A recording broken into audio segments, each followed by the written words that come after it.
Okay, so hello everyone, this is Akshay here. Let us continue with today's GFG PUTD streak. And today's question name is smallest window in a string containing all the characters of another string. एक hard category question है but we will see कि इसके brute force को कैसे करेंगे and then we will see on the optimize one. ठीक है, तो तुरंत से अपने वन नोट पे चलते हैं and let us highlight the problem constraints. तो ये हमारा 21 डेज ऑफ PUTD चैलेंज का पार्ट है यार। And this question today's day would be, I guess, day 14th of our 21 days. So this would be our 14th day, and overall, according to our global streak, वो हमारा होगा 536, I guess. ठीक है, तो दो good news है यार, हमारे चैनल को लेकर के और मेरे प्रोफेशनल लाइफ को लेकर के भी। तो आई गेस इन दोनों गुड न्यूज़ को भी इंटैक्ट रखते हैं, मंथ के एंड पे शेयर किया जाएगा, राइट? ठीक है। ठीक है, क्वेश्चन को कंस्ट्रेंट्स को हाईलाइट करते हैं। सो दो स्ट्रिंग है हमारे पास S and P. We need to find the smallest window in the string is consisting all the characters including the duplicates of the string P. Return -1 if there is no such window, and return one of the least starting index। ठीक है, तो कुल मिला के बात यह है कि हमारे पास एस और पी दे रखा है, राइट? और हमें देखना है कि वो ऐसा कौन सा सब स्ट्रिंग है जिसमें पी के सारे कैरेक्टर्स प्रेजेंट है, राइट? अब आप कह सकते हो यार ये टीओसी तो अगर मैं पूरे स्ट्रिंग को ही ले लूँ तो मैं कह सकता हूँ कि हाँ, जो हमारा एस स्ट्रिंग है वो पी के सारे कैरेक्टर्स को रख रहा है। हमें बस इतना देखना है, टी होना चाहिए, टी है, ओ होना चाहिए, ओ भी है, सी होना चाहिए, सी भी है, और मल्टीपल सीज है हमारे पास, तो राइट, हमें तो इन्हें तो सिर्फ एक ही चाहिए था।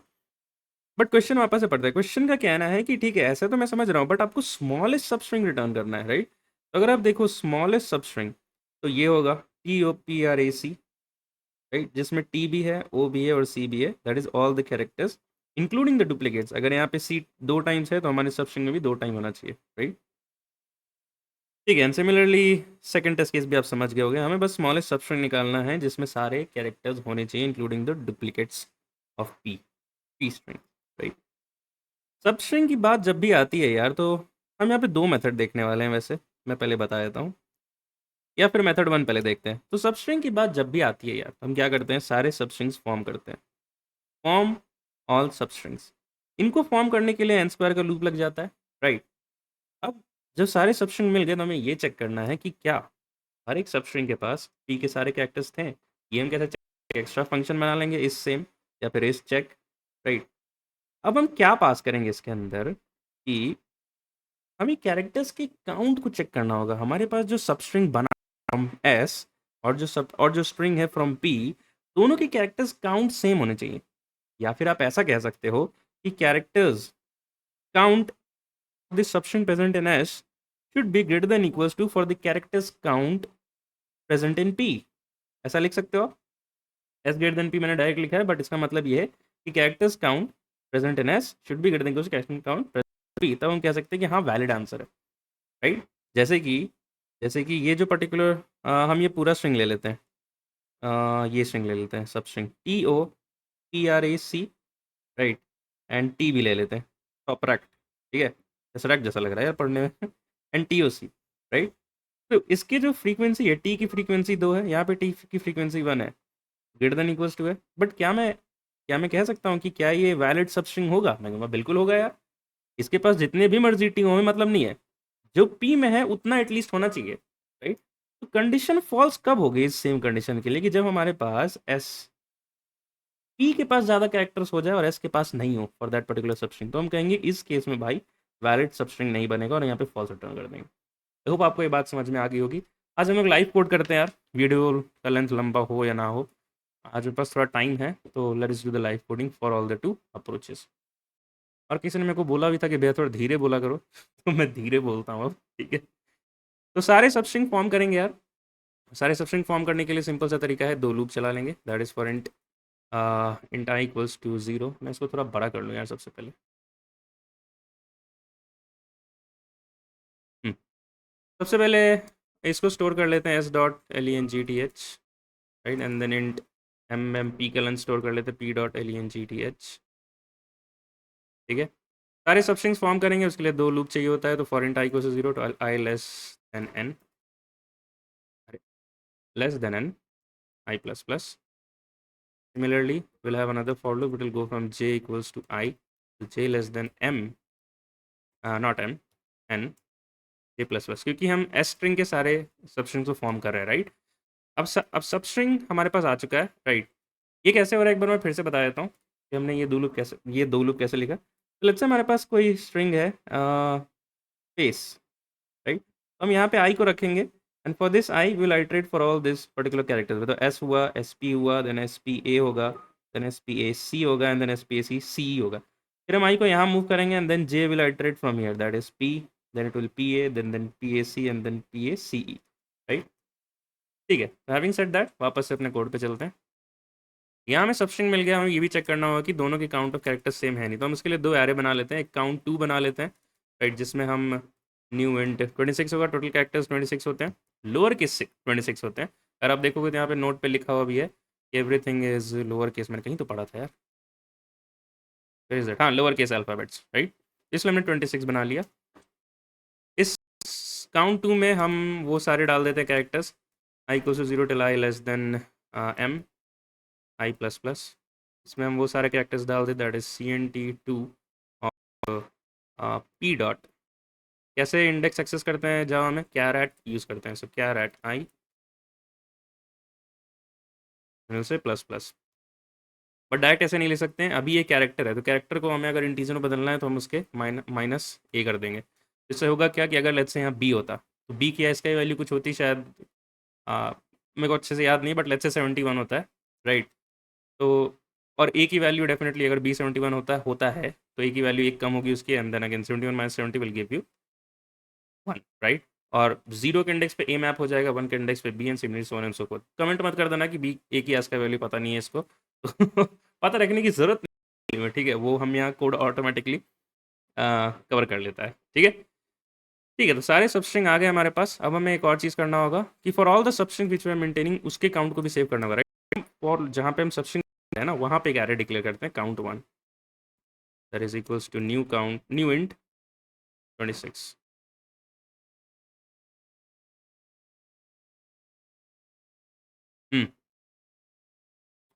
एंड यहाँ पे हम अपने फ्रीक्वेंसी को बढ़ाते जाएंगे, दैट इज़ मैं यहाँ से ऊपर से कॉपी कर लेता हूँ, आसान होगा।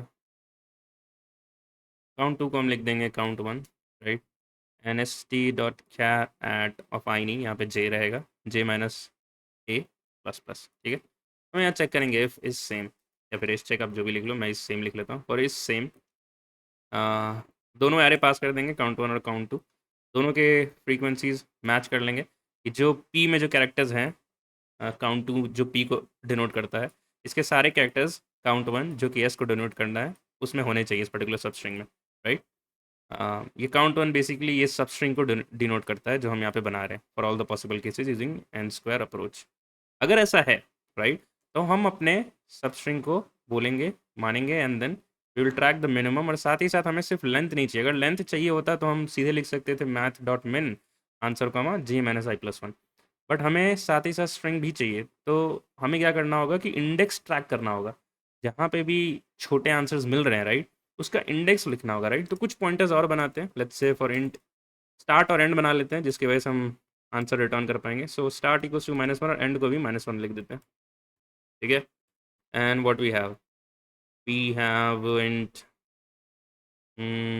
आई थिंक इतना इनफ होगा। फिर यहाँ पे हम चलते हैं, अगर कहते हैं कि एस टी इक्वल्स टू -1 मतलब पहली बार हमें कोई पॉसिबल आंसर मिला है, राइट, तो हम इसमें स्टोर कर देंगे उसके इंडेक्स को, S T is equals to I and end is equals to J. हमने वो जो सबस्ट्रिंग का जो लेंथ होगा हमने इस एस टी और एंड में स्टोर कर लिया, राइट। एक एल्सिफ केस लिखते हैं, ये तो सिर्फ पहली बार हिट होगा क्योंकि एस टी इक्वल्स टू -1 था, बट जब एस डी अपडेट हो गया है and for rest of the cases अगर कोई आंसर मिलता है तो इसमें हमें चेक करना होगा कि अब जो करेंट सबस्ट्रिंग बन रहा है, राइट, उसकी लेंथ क्या है, जे माइनस आई प्लस 1, राइट। और हमारा जो करंट आंसर है और उसका लेंथ क्या है, and minus S T plus 1। अगर हमारा करंट आंसर का लेंथ अपने करंट सबस्ट्रिंग से ज़्यादा है, राइट, तब हम अपने जो करंट सबस्ट्रिंग है उसको अपने वैल्यू से अपडेट कर लेंगे। So start is equal to I हो जाएगा and end is equal to J हो जाएगा, राइट। यहाँ पे हमने मिनिमम ट्रैक कर लिया, मैं यहाँ पे कमेंट लिख देता हूँ, मिनिमम ट्रैकिंग। यहाँ लिख देता हूँ पॉसिबल वैलिड सबस्ट्रिंग, ठीक है। ठीक है, तो इफ़ यहाँ पे एंड हुआ, फॉर लूप यहाँ एंड हो जाएगा and we have another for loop ending है, ठीक है। तो हम यहाँ पे चेक करेंगे, अब आंसर को रिटर्न करने का समय आया तो मैं चेक करूँगा कि अगर s T is still pointing to -1 that means हमें कोई भी आंसर नहीं मिला था, राइट। ऐसा कोई भी सब स्ट्रिंग या नहीं था जिसमें सारे पी की कैरेक्टर्स का ऑकरेंसेस प्रेजेंट था। इन दैट केस क्वेश्चन ने कहा है कि -1 को रिटर्न करो एज अ स्ट्रिंग, तो मैं कहूँगा रिटर्न -1, ठीक है। अगर ऐसा नहीं है, अगर ऐसा नहीं है तो we will return the actual answer, that is return s dot substring of start comma end +1, ऐसा मिल जाएगा हमें, ठीक है।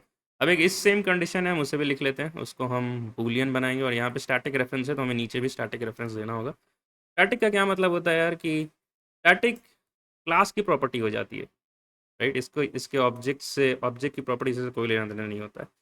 क्लास की प्रॉपर्टी बोलने का यही मतलब है कि अगर मैं एक्सेस करूँगा solution dot smallest string, right, तब मैं इस फंक्शन को एक्सेस कर पाऊंगा। ऐसा नहीं कि इसका ऑब्जेक्ट बना के मैं स्मॉलेस्ट स्ट्रिंग को एक्सेस करूँ, तब स्मॉलेस्ट विंडो को, तो वो प्रॉब्लम हो जाएगा। अगर आप इनबिल्ट फंक्शन में देखोगे भी तो ऐसे ही हो रहा होगा, स्मॉलेस्ट डॉट स्मॉलेस्ट विंडो को कॉल किया जा रहा होगा। यार ये थोड़ा सा इन्फॉर्मेशन था एक्स्ट्रा जो मैंने दे दिया।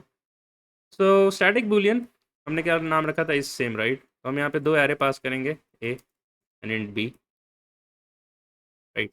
या फिर मैं इसको एस लिख देता हूँ, this is coming from s sub string forming from s and this is coming from the string denoted as p, right. हमने क्या देखा था यार कि हम कैरेक्टर्स कैसे मैच करेंगे। सबसे पहले तो सारे स्ट्रिंग में ट्रैवर्स कर जाएंगे, राइट। और फॉल्स कंडीशन तभी होगी जब पी का कैरेक्टर, राइट, हमारे ग्रेटर देन कैरेक्टर हो जाए एस सब स्ट्रिंग वाले से at any point of time. Then I will say कि नहीं नहीं ये तो वैलिड सब स्ट्रिंग ही नहीं रहेगा, तो I will just say return false, else I will say return true, ठीक है। Let us compile and run. ठीक है, तो मैंने कंपाइल किया तो मेरे को इंडेक्स आउट ऑफ बाउंड हो गया। मेरे को एक गलती यहाँ पे दिख रही है कि मैंने यहाँ पे पी के कैरेक्टर को इंक्रीमेंट कर दिया, जबकि हम जो सब स्ट्रिंग फॉर्म कर रहे हैं वो एस से बना रहे हैं, राइट। तो हम यहाँ एस को करेंगे, थोड़ा सा लाइन स्पेस दे देते हैं ताकि ये अच्छा दिखे। एंड या let us now compile and run again.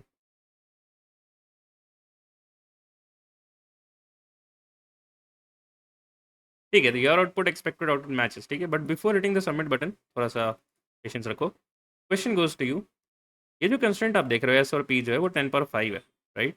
और हमने जो टाइम कॉम्प्लेक्सिटी से ये कोड को किया, सबसे पहले तो हमने एन स्क्वायर यूज़ कर दिया, राइट। एन स्क्वायर के अंदर एक इस सेम फंक्शन चला रहे हैं, राइट, जो दो एरे लेता है A N comma B.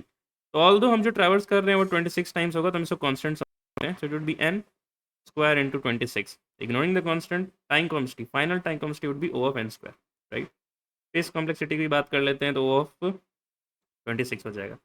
But जो कंस्ट्रेंट हमने देखा था यार, कंस्ट्रेंट था s and p both belongs to less than equal to 10 power 5, और मैं यूज़ कर रहा हूँ and this n is nothing but 10 power 5। अगर मैं इसको स्क्वायर करूँगा, एन स्क्वायर को अगर मैं स्क्वायर मतलब नंबर्स में पुट करूँगा तो 10 पावर 5 का स्क्वायर होगा 10 power 10, which is greater than 10 power 8, right. Although हमारा क्वेश्चन, हमारा सोल्यूशन, हमारा इंट्यूशन, हमारा कोड वर्किंग है, बट जैसे ही मैं सबमिशन पे डालूंगा, राइट, तो हमें मिलेगा टीएलई, राइट। ऐसा क्यों है भैया यार, इसके पीछे एक बहुत डिटेल्ड एनालिसिस है, राइट। ये हमने एक दो वीडियो में कवर किया है, ट्रिक द टीएलई जिसका टाइटल है, आप ट्रिक द टीएलई अक्षय लिख के सर्च कर सकते हो।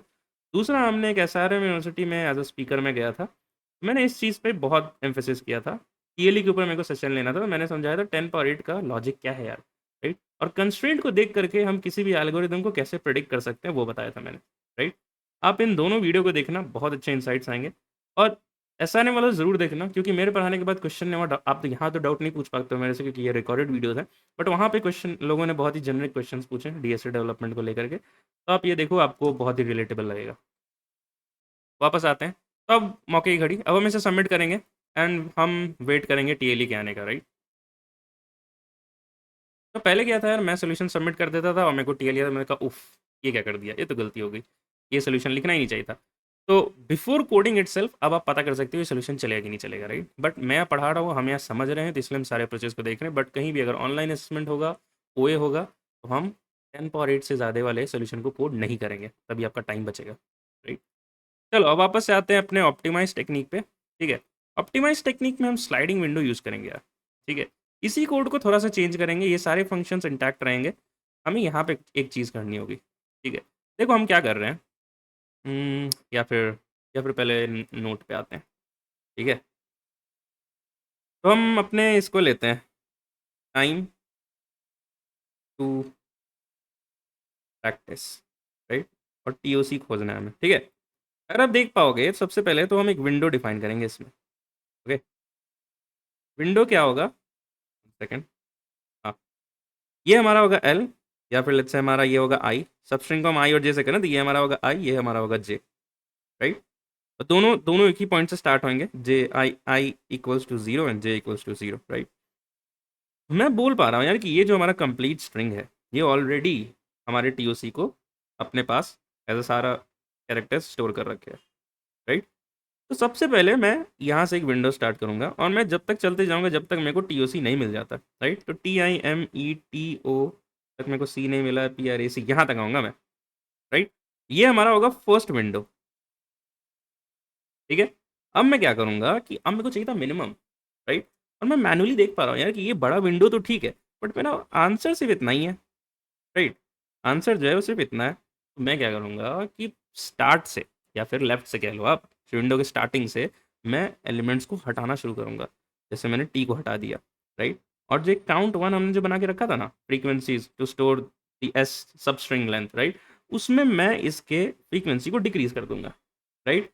मैं डिक्रीज करूँगा, वापस से चेक करूँगा कि क्या अब मेरा जो नेक्स्ट स्ट्रिंग है, नेक्स्ट स्ट्रिंग मेरा क्या है, IMETOPRAC। मैं फिर से इस सेम फंक्शन को रन करूँगा इसके साथ, टीओसी के साथ। मैं बोला अच्छा ये तो अभी भी वैलिड है, तो मैं फिर से डिक्रीज करूँगा एक और। फिर मैं बोलूँगा चलो METOPRAC, this is my second string. मैं अगेन इस सेम को रन करूँगा, ये बोलेगा फिर से वैलिड है, राइट। टीओसी अभी भी प्रेजेंट है, तो मैं एम को डिक्रीज करूँगा, सिमिलरली ETOPRAC बनेगा, फिर से इस सेम बोलेगा वैलिड है, तो ई को डिक्रीज करूँगा मैं, फिर TOPRAC मेरा सेकंड फंक्शन होगा, सेकंड सबस्ट्रिंग होगा। अब मैंने अगर टी को डिक्रीज कर दिया तब ये वैलिड नहीं होगा, राइट। तो इस केस में हम क्या करेंगे, तो यहाँ तक हमने तो आंसर मिनिमम ट्रैक कर ही लिया है कि भाई हमारा एक पॉसिबल आंसर TOPRAC है। यहाँ से टी को अगर हटाया तो गलती हो जाएगी, राइट। टी को हटाएंगे नेक्स्ट आइट्रेशन के लिए, क्योंकि ये स्ट्रिंग तो हमने ऑलरेडी स्टोर कर लिया है। यहाँ से टी को हटाएंगे और अब यहाँ से नेक्स्ट जो आगे नंबर्स हैं उनको ऐड करेंगे, OPRAC है, आगे जो कैरेक्टर्स हैं उनको ऐड करेंगे, राइट। मतलब विंडो लेंथ को आगे की ओर बढ़ाएंगे, करेक्ट। जैसे ही हमारा विंडो लेंथ सारे लाइक लास्ट पॉसिबल कैरेक्टर को ट्रैवर्स कर लेगा, तो कहेंगे अब कोई कैरेक्टर्स बचा ही नहीं, हम एंड तक भी चले गए और पीछे से कैरेक्टर्स को हटाते भी आ गए, राइट। तो अब कोई कैरेक्टर नहीं बचा है, हमने मिनिमम भी ट्रैक कर लिया है, ठीक है। आई होप आपको ये बात समझ में आ गई। स्लाइडिंग विंडो के ऊपर भी बहुत सारे क्वेश्चन हमने किए हैं, राइट। आप प्लेलिस्ट चेकआउट कर सकते हो, ठीक है। बिफोर मूविंग अहेड इसकी टाइम कॉम्प्लेक्सिटी बता दो यार, मजे आ जाएंगे फिर। इसका टाइम कॉम्प्लेक्सिटी क्या होगा, आप देखो खुद देखो, ये आइट्रेशंस में हम क्या कर रहे थे, देखो पहले हमने IMETOPRAC से तक, मतलब हर एक कैरेक्टर को एक बार तो विजिट किया ही हमने, राइट, फॉर एडिंग, और let's say adding in window, right. एक कैरेक्टर वन टाइम विजिट किया, जस्ट वंस, बट रिमूव करने के लिए सेम कैरेक्टर को एक बार और विजिट किया, राइट। मतलब every character is visiting, we are visiting it at max twice. एक कैरेक्टर को हम एट मैक्स दो बार से ज़्यादा विजिट नहीं कर रहे हैं, राइट। तो क्या हो सकता है, तो n+n दो बार विजिट किया 2n हो गया, राइट। तो हमने तो इसकी ओवरऑल टाइम कॉम्प्लेक्सिटी क्या हो जाएगी, ignoring the constants O of n। तो हम n स्क्वायर से अपने सोल्यूशन को n पे ला चुके हैं using a sliding window technique. That is why D S बहुत इंपॉर्टेंट है। चलो, and space complexity remain same, O of 26 या फिर O ऑफ 1 भी कह सकते हो। बाकी सारे फंक्शन सेम रहेंगे यार। अपने कोड पे वापस से आते हैं, इसको थोड़ा सा एडिट करते हैं। एंड एडिट करने के लिए हमें क्या करना होगा, विंडो विंडो लगाना है, तो हमें थोड़ा वाइल लूप लगाना होगा यहाँ पे। तो हम सबसे पहले इस चीज़ को बाहर कर देते हैं, काउंट 2 काउंट 1 यहाँ लिख देते हैं। फिर हमने इसको स्टोर किया, इट इज़ गुड। फिर हम यहाँ पे इसको थोड़ा जे से लिख देते हैं, जस्ट टू मेक सेंस कि हमारा जो सबस्ट्रिंग है वो आई से लेके जे के बीच तक है, राइट। इस चीज़ को भी थोड़ी देर के लिए छोड़ते हैं। अब हम यहाँ पे क्या करेंगे, यहाँ पे हम क्या लिखेंगे, तो सबसे पहले तो हम अपने कैरेक्टर को ऐड करेंगे, तो इस लाइन को यहाँ से कट करते हैं, यहाँ लिखते हैं सबसे पहले हमने कैरेक्टर को ऐड किया। अब मैं चेक करूँगा कि क्या ये पर्टिकुलर सबस्ट्रिंग, राइट, क्या ये वैलिड सबस्ट्रिंग है। तो मैं यहाँ पे डालूंगा while is same just count 1 and count 2, right. अगर ये बोलेगा कि I got a valid substring, right, मैं यहाँ पे एक कमेंट भी लिख देता हूँ कि found possible answer for the first time, right. तो हम यहाँ पे लिखेंगे अब कि अच्छा ये तो पहली बार मिला था हमें, तो हम इस केस को यहाँ लिखेंगे पहली बार मिला है तो इसमें स्टोर करो, स्टार्ट और एंड को स्टोर कर लो, राइट। फिर हमें ट्रैक करना था मिनिमम लेंथ, उस केस में हम इस एल्सिफ को यहाँ लेके आएंगे, ठीक है। हमने मिनिमम लेंथ ट्रैक कर लिया। अब क्या करना होगा कि क्योंकि ये पॉसिबल पर्टिकुलर आंसर था, राइट, तो हम पीछे से रिमूव भी कर रहे थे from the starting of our window. तो अब हम यहाँ पे लिखेंगे कि काउंट 1 ऑफ एस है ना, एस डॉट कैर एट आई। देखो अब आई और जे को हमने यहाँ पे, मैं एक इंट आई लिख देता हूँ, इंट आई को 0। आई हमारा तो starting pointer of our current window, J हमारा है ending pointer of our current window. अभी देखो यहाँ फॉर लूप में चल रहे हैं हम लोग, राइट। ठीक है, तो if s dot char at i, if नहीं, यहाँ पे इसके वैल्यू को डिक्रीमेंट करना है, so minus a minus minus, हमने इसको हटा दिया, राइट। और अपने विंडो में आगे आगे की तरफ मूव कर गए। तो अब हमारा जो करंट विंडो है, again from i plus plus to this current j, that is my current window, right. ठीक है, I think we are good to go. इस चीज़ को यहाँ से हटा देते हैं। So here ends our while loop, here ends our for loop, great. ये चीज़ सेम रहेगी अगर answer no possible answer, right, this is for no possible answer, तो हम रिटर्न -1 कर देंगे, एल्स एंड +1 तक जाएंगे, ठीक है। सबस्ट्रिंग का इनबिल्ट फंक्शन यूज़ कर लेंगे, this is same will remain as it is, right. Same solution ने यूज़ किया, एन स्क्वायर को एन तक ले आए हैं। एक बार कंपाइलर रन करते हैं एंड देखते हैं कि हमारा कोड और कंपाइलेशन पहले सक्सेसफुल होता है कि नहीं। हो गया यार, बिल्कुल सही बात है, होना ही था। चलो अब इसे सबमिट करते हैं and that is for this video. अगर आपको ये वीडियो अच्छा लगा, आपको प्रॉब्लम इंट्यूशन लाइव कोडिंग अच्छा लगा, मैं शुरुआत में लाइव कोडिंग ही करता था, but just for the time constraint मैं देखता हूँ अभी 21 मिनट्स हो चुके हैं, मैंने वापस से शिफ्ट हो गया था कि कोड वॉक थ्रू दे देंगे। बट आप कमेंट सेक्शन में बताना अगर आपको कोड वॉक थ्रू वाला तरीका वापस से लाइव कोडिंग पे आना है तो आप बता सकते हो। इरिस्पेक्टिव ऑफ वीडियो लेंथ मैं डाल दूंगा यार, आई थिंक ये ज़्यादा मेक सेंस कर रहा हो maybe. And yup, few last things, ये हमारा डीएसए रिपोजिटरी, यहाँ पे सारे सोर्स कोड अवेलेबल है, जो भी हम क्वेश्चन करते हैं 535 सोल्यूशंस यहाँ पे होंगे। आप इसको स्टार एंड फोक कर सकते हो फॉर डीएसए प्रैक्टिसिंग, है ना, and for interview purposes as well, right. और हमारे चैनल को ज़रूर से सब्सक्राइब करें यार, एंड अपनी फैमिली को और बढ़ाते हैं। वी बिन 6.28K मेंबर्स, और डेफिनेटली और आगे भी जाना है। Till then keep learning, keep growing the boy and take care guys. मिलते हैं कल के प्योरिटी स्ट्रीट में।